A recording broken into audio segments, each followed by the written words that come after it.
Hello and welcome to today's video.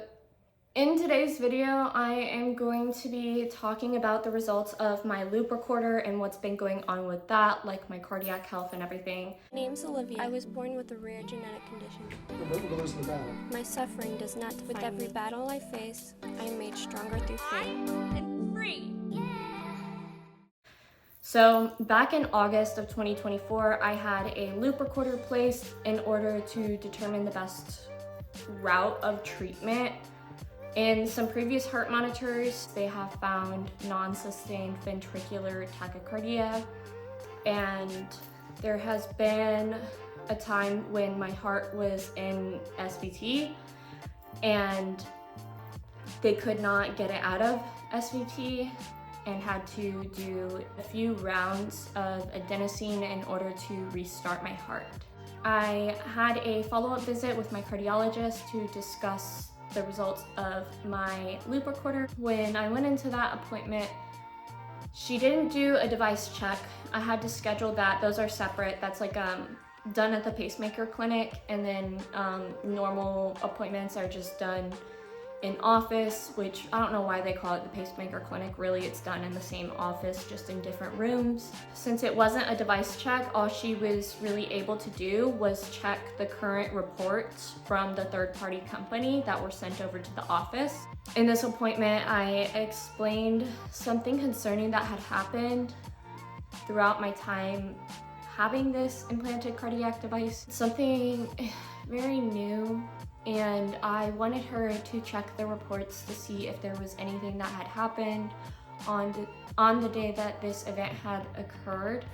And she checked all of the reports, and this event had occurred in August when I was returning to school. So for fall semester of this year, my mom usually returns to school with me and then takes a one-way flight back to Indiana. We were driving to Maine, and thankfully my mom was driving at the time, but I had passed out in the passenger seat, and by the time I was waking back up, I was a little bit confused and disoriented, and I was in a lot of pain. My chest was hurting really bad. I was dizzy, lightheaded. I was confused.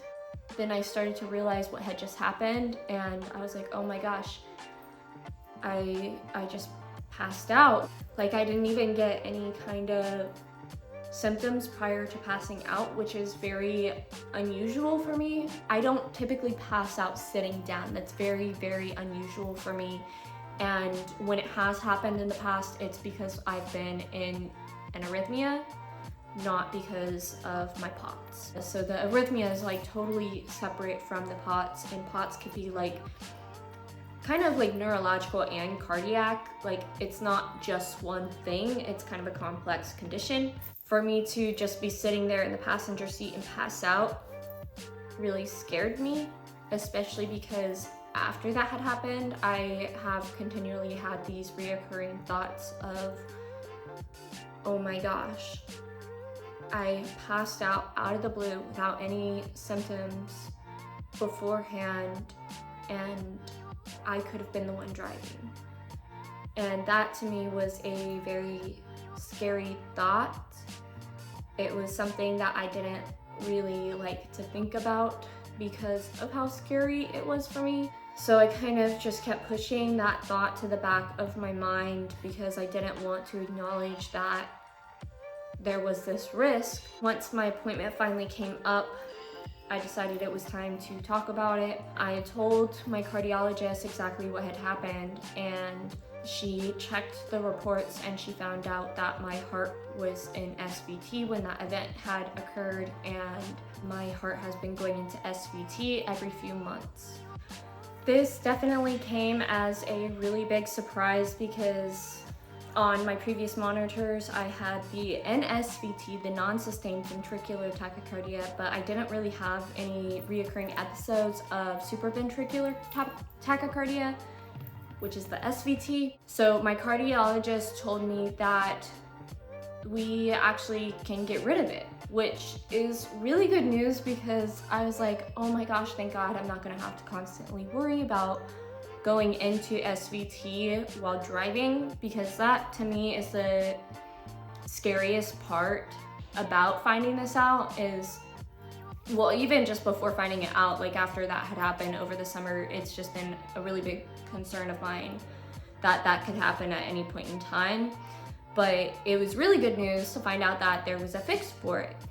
And she told me that we could do something called a cardiac ablation, which is heart surgery where they go in and they burn a part of my heart, and that will prevent the electricity from going again and again. By burning that part of the heart, it prevents that electrical activity from just going around and around like that. With that, she decided to refer me over to the EP doctor. He was going to be the one to determine whether or not I was a good candidate, or if my other health conditions were going to interfere with his ability to perform the surgery. They were able to get me scheduled pretty quick, and they were also doing a device check at that appointment. That appointment was just a week after that initial appointment. There were so many things that went wrong in that appointment, and honestly, that doctor literally only spent 2 minutes talking with me, other than coming in the room and saying, "Hi, how are you doing?" 2 minutes talking, or less than that. He did my device check, and he saw all of the reports that were sent over from the heart monitor company, and he checked my current rhythm, and then they also did an EKG in that appointment. Most of that was done by the nurses. Then the doctor comes in. He acknowledged that I have SVT, and he just was like, "I see that this has happened every few months. Okay, we're gonna keep all of your medications the same, and that's it." The adjusting mechanism in your body, how it regulates the heart rate, does not work quite right. There is no perfect solution. So the medicines that you're taking now are reasonable. I'm not going to make any changes. So I'm going to keep you on the same medicines, and then I will have you follow up in Pacemaker Clinic in 1 year. Let's do that. Let me talk to my nurse. She'll be. And I was like, wait a minute. Okay, I thought I was referred to you because my cardiologist told me that I have SVT and there's a fix to it. And he was like, "Oh, yeah, we can do the procedure and get rid of it, but you have POTS and it's not gonna get rid of that, so it's basically pointless." I was like, why is it pointless if I have POTS? I don't understand. And I explained to him my situation, like what happened in August, and I was like, this happened and it really scared me, and like my cardiologist told me that there's a fix to it. He was like, "Oh, yeah," and he basically repeated himself, and then he was like, "Oh, it's too high risk and you're young." He proceeded to say, "Just don't drive." And of course, driving may potentially be dangerous. So you may decide not to drive then, since I cannot really fix it. And I was like, what? Just don't drive. That's not an option. Like, I can't just not drive. I go to school 1,200 miles away from here. It's not an option for me just not to drive. It's not an option for me to give up my dreams because I'm 2 semesters away from graduating college. Like, it's just not an option. He was like, "Oh, well, it's something you're gonna have to do." I was like, oh my gosh. And like, he walked out of the room. I was just so confused, incredibly confused about what had just happened. The whole point of me getting the loop recorder placed was to find out what was going on with my heart and come up with a good treatment plan so we can manage it better. We had gotten this far, like we got the loop recorder placed. It's been monitored since August of 2024. We found out what the problem is and we have a solution for it, but you're not gonna do the solution? What was the point of any of this? I don't understand. Like, I just didn't know what to do. And I sat around, like I talked to my parents after my appointment. My mom was frustrated with me. My dad was frustrated with me because I mean, my mom was there with me whenever this happened. She was driving. Like, I'm almost 30, but I still really need my parents' support when it comes to big health things like this, like health complications like this. So I just kept asking them what I should do. My mom told me that I should contact them and tell them that I want to meet with a different doctor, like I don't want to see him again. So I sat around for a few hours and debated on what to do, and I finally decided, okay, I was gonna do exactly what my mom had suggested. Because I wanted to get in as quickly as possible, like I wanted to get in before I have to go back to Maine, I decided to call the nurse triage line and explain the situation so that I could get in as quickly as possible. I got a hold of the nurse triage line, and while I was waiting for them to come on the phone, like while I was on hold, I ended up looking over the clinical notes from that appointment, and I saw that he wrote at the very bottom of the page, anorexia, depression, anxiety. And then it was just like this little section, and I can even add like a little thing right here. I'm gonna add like some of the notes that my doctors wrote, and I'm gonna redact names and like the health organization that it's with. Yeah, I'm gonna add some of those notes, and this is just, to me, it's really ridiculous that he even put that in there because my health history is already like on the side. It goes on there automatically, and I know that because it's on every single one of my clinical notes. So whatever I've had historically, whatever I have currently, all of those diagnoses are listed on the side. And then for him to go in and put these mental illnesses that I have historically struggled with in 8 years recovered, like 8 years, that's a long time to be recovered. And then he goes in and he adds these things on there, and I'm like, what does that have to do with anything that we talked about? Like, why did he go in and put that in there? And so the nurse finally gets on the phone, and I explained to her everything that had happened, and I even mentioned like what he put in my clinical notes. And she goes on to share a personal story with me about her mom, like when her mom was in a emergency with her heart, with her heart. And how the doctors wrote in her clinical notes that she was being combative. And she was like, that wasn't true at all. Like, we don't know why the doctor put that on there, but we did bring it up. And I was like, why are doctors doing this? Doctors should be getting in trouble for doing this kind of stuff, because it makes me think that he is not treating me because he thinks this is somehow related to mental health. And yet he didn't explain like why he put that there, and I don't understand it. I don't get it.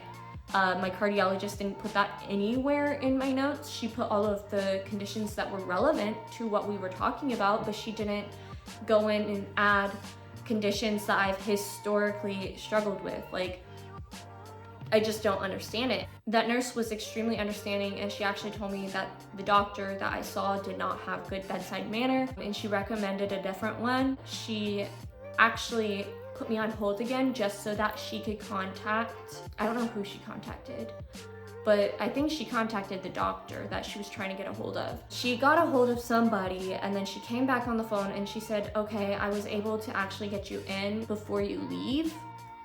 It's literally the morning of the day before I leave. That to me is incredible. It's really awesome that she was able to get me in before I leave. That way I can at least, like, I'm not constantly thinking about this appointment that I'm gonna have to go to in the summertime, because that's the next time I'm gonna be back.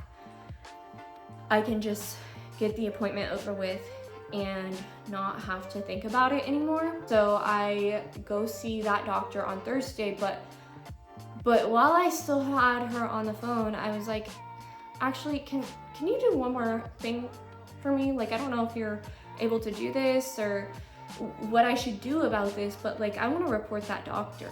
She told me that she would do that. She would contact his manager and she would explain everything that had happened. I was like, okay, and that was the end of the phone call.